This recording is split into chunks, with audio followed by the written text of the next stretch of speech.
Hello friends, this is Jayendra Khatod and I'm here to chart the best way on Azure. Through this series of short and crisp videos about various Azure services, we will deep dive into specifically the sizing and pricing aspect of an Azure service so that you can learn to build the perfect Azure consumption plan for your customers. As you know, not creating a cost optimized consumption plan can let your competitor snatch that deal away from you. In today's episode, we will focus on one of the industry leading Azure cognitive service, that is Azure Speech Service. So let's begin with understanding what is Azure Speech Service and its key features. Now, Azure Speech Service is a unification of speech to text, text to speech, and speech translation that makes your applications or devices speech enabled. Now, for the purpose of this video, I am making an assumption that you are working on a customer use case and you have included Azure Speech Service as one of the components of your solution architecture. And now you are looking to create a cost optimized bill of material for this speech service. With that assumption, let's go directly to Azure Pricing Calculator and understand various configuration parameters that are required to create an optimized bill of material or consumption plan for your customer. So let's take a look. Here I am on the pricing calculator. In the pricing calculator, I can go to AI and machine learning tab, and here I can click on Azure Cognitive Service. That will add a cognitive service resource to my pricing calculator. I can click on view, and in the drop down I can select speech services, right? And the region in which I want to deploy my service, for example, East US. Here I have two options, pay as you go or commitment tiers. So for now, I will select pay as you go, and we will also discuss about commitment tiers later in the video. For the instance type, you have two options, free and standard. Free is more of an exploratory workload or for development kind of workload. So for any production grade workload, you would require a standard instance. So I'll select that. Now you need to provide inputs for all these configuration parameters that are available in pricing calculator. Essentially, for speech to text, what you need is number of audio hours that you need to process in a given month. And for text to speech, you need number of millions of characters that you are going to convert to speech in a given month. Now, if you go to your customer and ask them, tell me how many hours of audio processing you want to do in a month and how many number or how many millions of characters you want to convert from characters or text to speech. Your customer might just tell you, I don't know, go find out. So how do you find that out, right? Let's take an example of a hypothetical customer use case for that matter to understand this better, right? So let's say I have a customer.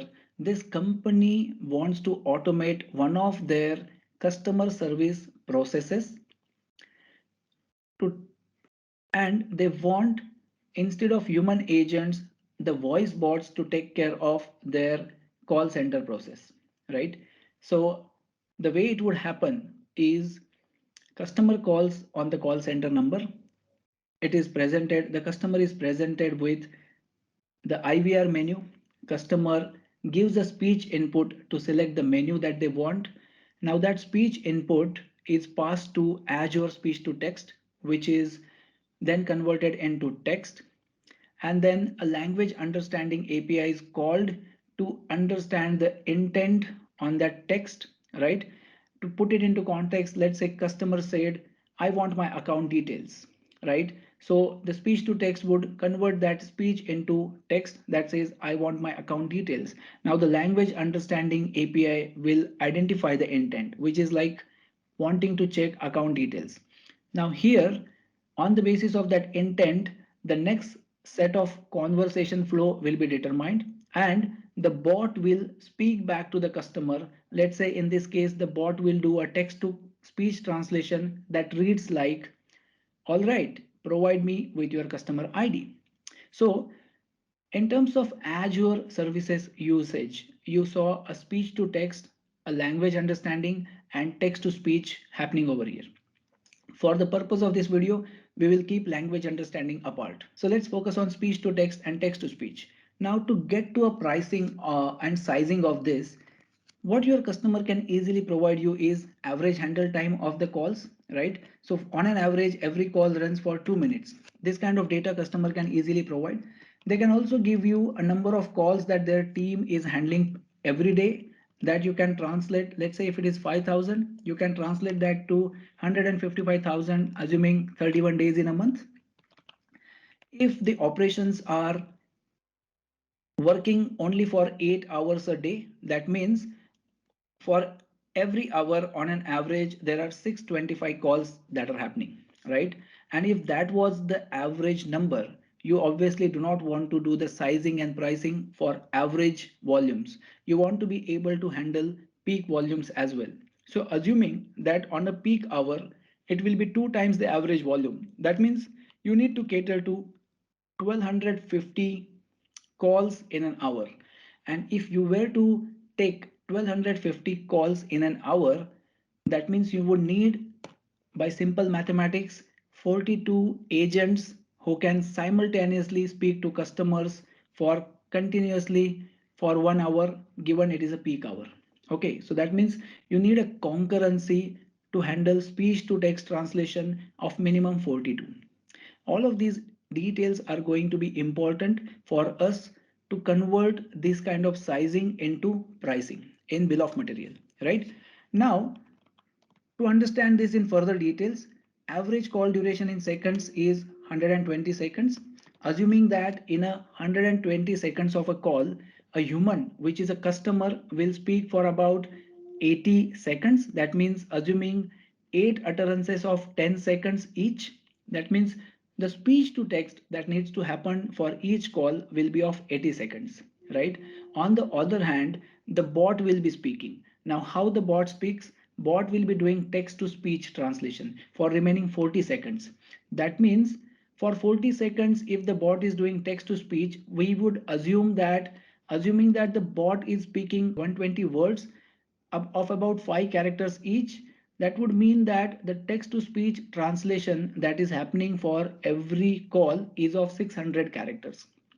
And by doing simple maths and extrapolation, we would come to a monthly figure of speech to text processing of audio hours, which will be 3,444. And here in this case, monthly text to speech processing of 93 million characters. Now we have the numbers that we can take and start putting into our pricing calculator. Now let's understand the further nuances of pricing calculator. Now speech to text, I know there are 3,444 hours of speech to text, but do I choose this speech to text or speech to text with custom speech model? What is the difference? Now the difference between speech to text and custom speech to text would be,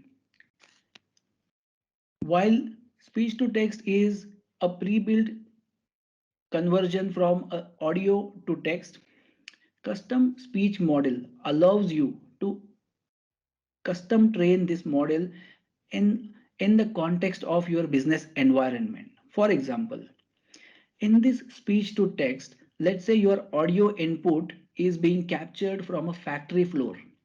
Now, any factory floor is going to have some kind of unique background noise to it, right? So if you want to accommodate for that kind of background noise and custom train your model to do that noise calculation.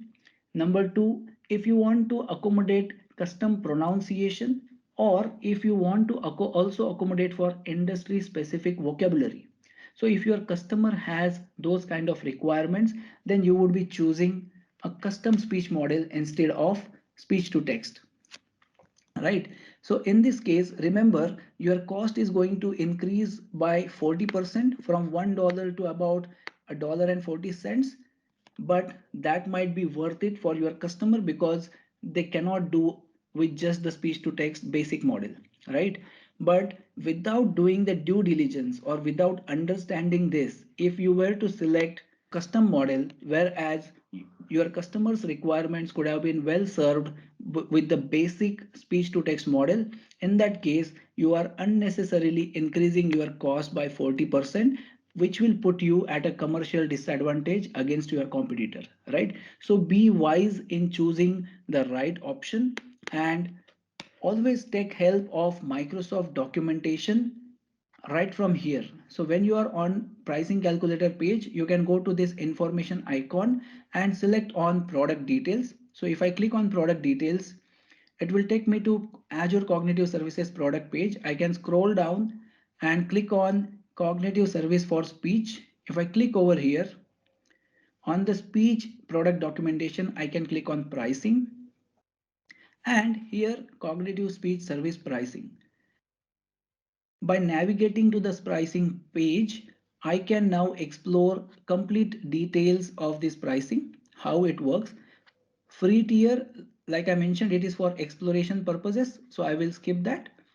Let's understand the standard pricing tier, right? For speech to text, now that we understand whether I need a standard or a custom model, I will accordingly choose that, right? And there is also a conversation transcription multi-channel audio, which is currently in preview. But what is that? Now, what conversation transcription allows you to do is, and a classic example of that could be doing an in-person meeting conversation transcription. That means if there are more than two people speaking in a panel discussion, right, or in a meeting, what conversation transcription can do is it can take that multi-channel audio, it can do the speaker identification, and it can do the custom conversation transcription by specifically identifying each speaker. So it does it along with the speaker recognition. But in our use case, there is no need of this kind of conversation transcription. So I will not be putting that into the pricing calculator. So remember, one of the common mistakes that customers do or partners do is by not understanding what is mutually exclusive fields versus what is a must-have field in this pricing calculator, right? So if you are using a base model for speech to text, let's say for 3000 hours, will not be also providing input into this, right? In this case, you are double counting your cost, and that's a bad mistake. So let's not do this. Let's say I wanted to go for a custom speech model. In that case, I will have to train my custom model. So I would also need to do the endpoint hosting for this model. So let's say I create three such model, and I would need 730 hours of a month to be hosting this model, right? And conversation transcription multi-channel audio, like I mentioned, I don't have this requirement, so I will keep it to 0. I will not configure this. Now, if you remember, I was also trying to understand what is my concurrency requirements.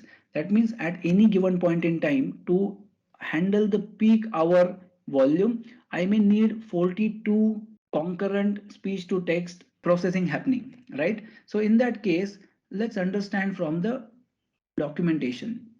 This is the documentation for speech to text, right?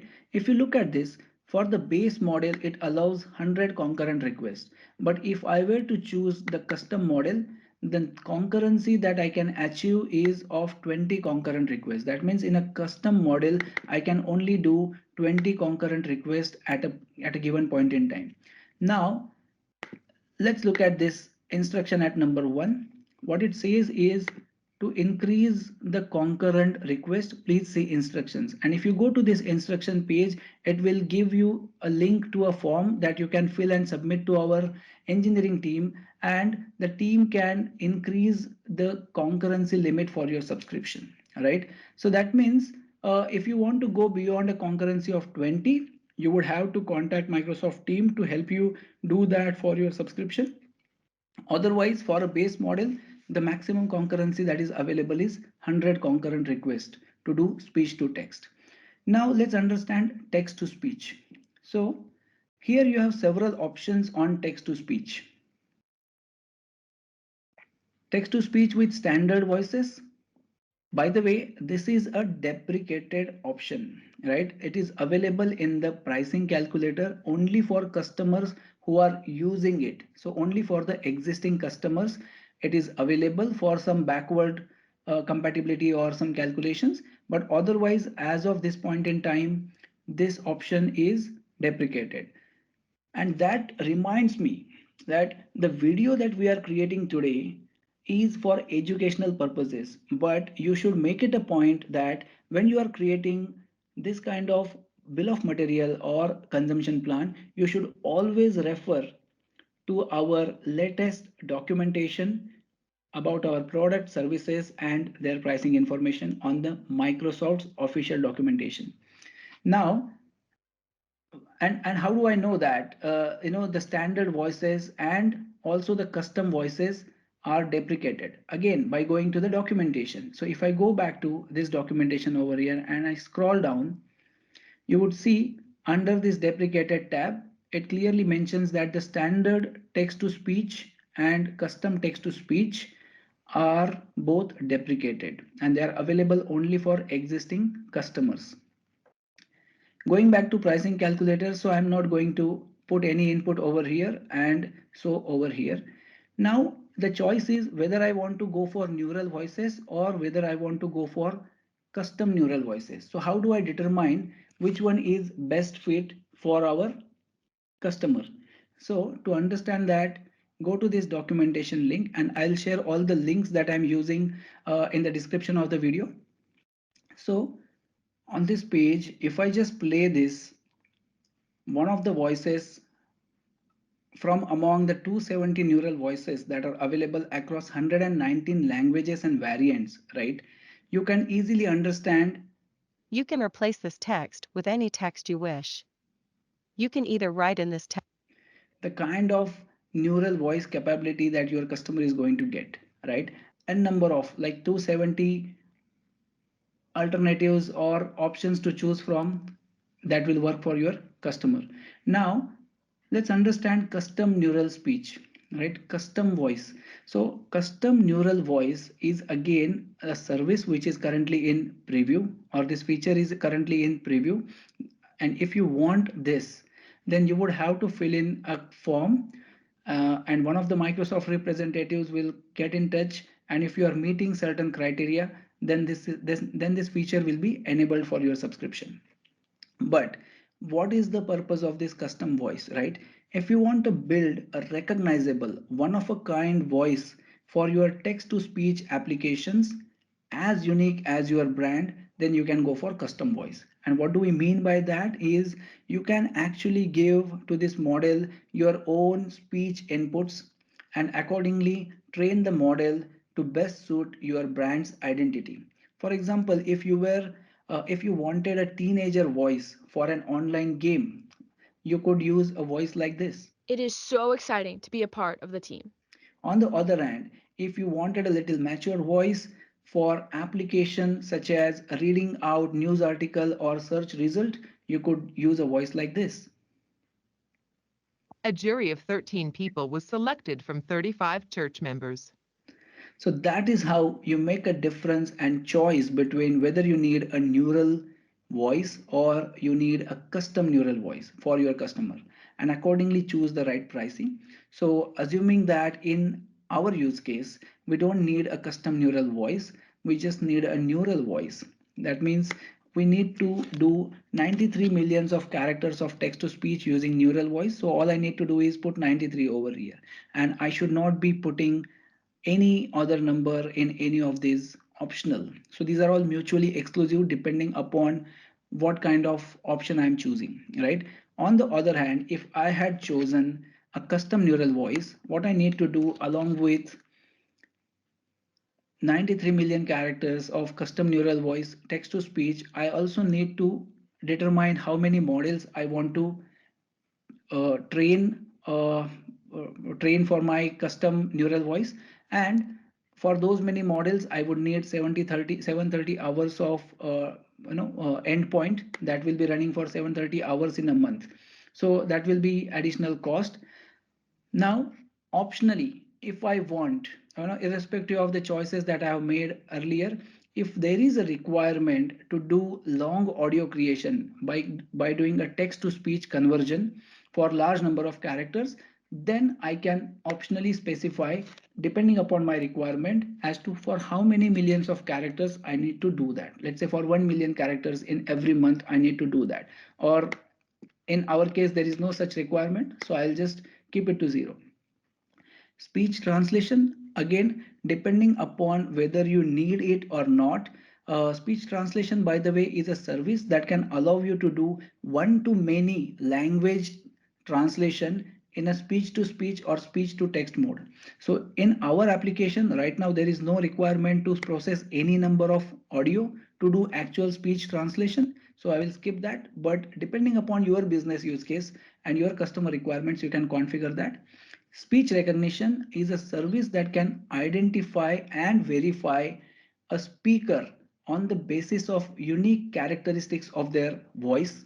So, for example, in our use case that we have taken, if we were to identify and verify the customer on the other end of the call, that would mean that I need as many transactions of speaker verification and speaker identification as many number of calls that are happening in every month. So this input over here would be exactly equal to the number of calls that are happening. And of course, I would have to convert it because the input over here is in terms of thousands of characters, thousands of transactions, right? So I will accordingly give the input, but I don't have that requirement to speaker verification and speaker identification, so I will skip that.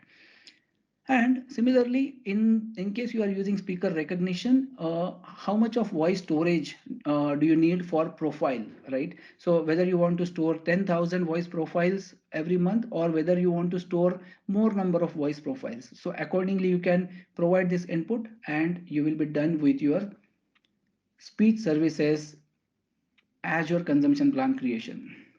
One of the important aspects of this is how do you optimize, right? So while we understood some of the best practices in configuring this calculator, now let's also understand other payment option, right? For a customer like this, for example, here the customer has a requirement of processing 3000 plus hours of speech to text every month and 93 million characters, which is a huge amount.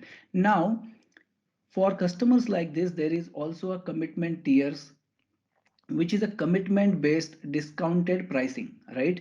So if you are committing to use the service to a minimum capacity, right, committed capacity, then you can take advantage of a discounted pricing. So for example, here in this case I would go for a commitment tier of 2000 hours of audio processing, and over and above that whatever is the leftover 1444 hours, for example in our case, that will be overage charge, right, beyond 2000 hours by 80 cents per hour. Now, similarly, in text to speech, in our case, we will go for 80 million characters of commitment tier, and for the remaining 13 million characters, I can pay as an overage charge at the rate of 12.80 per million characters. So this is how we will take advantage of commitment based tiers, and this is important if you want to make sure that you are creating the best and perfect Azure consumption plan for your customer. So make sure that you take advantage of any commitment based tiers, or in other words, for other services, these are reserved instance pricing, right? Which are also commitment based. Now, one other aspect that is very important when you are creating bill of materials is your customer typically wants you to create it for different environments, the production environment, DR environment, and also dev and test environments, right? The common mistake that sometimes partners do is they just copy paste their production bill of material for the DR bill of material, right? But that is not the right way to do it, especially in case of services such as Azure Cognitive Services, right? Which are pay as you go. In this case, when you are choosing for a pay as you go service, and in your case, let's say in the rare event when the primary region is down, so until that time you are failing over to a secondary region, so you are not incurring any bill on the primary region and you are only paying in the secondary region because you are using those services only in the secondary region, which means you should not be double counting your Azure Speech Service expenses on both primary and DR region. At best, when you are using the custom models, you may be just deploying those custom models on both the regions so that you are up and ready for the event of disaster to be able to better handle it and bring your systems up and running in minimum possible time. But in that case, make sure not to double count your consumption charges. Similarly, on the dev and test workloads, when you are creating the pricing calculator for that, do not copy paste. You should be doing a proportionate sizing with respect to production, and accordingly you should create your bill of material so that following these best practices you will be sure that the bill of material that you have created for your customer is most cost optimized and also gives you the commercial advantage possibly over your competitor. And that's about it in this episode of Chart the Best Fit on Azure. Signing off, this is Jayendra Khatod. Until next time, keep learning.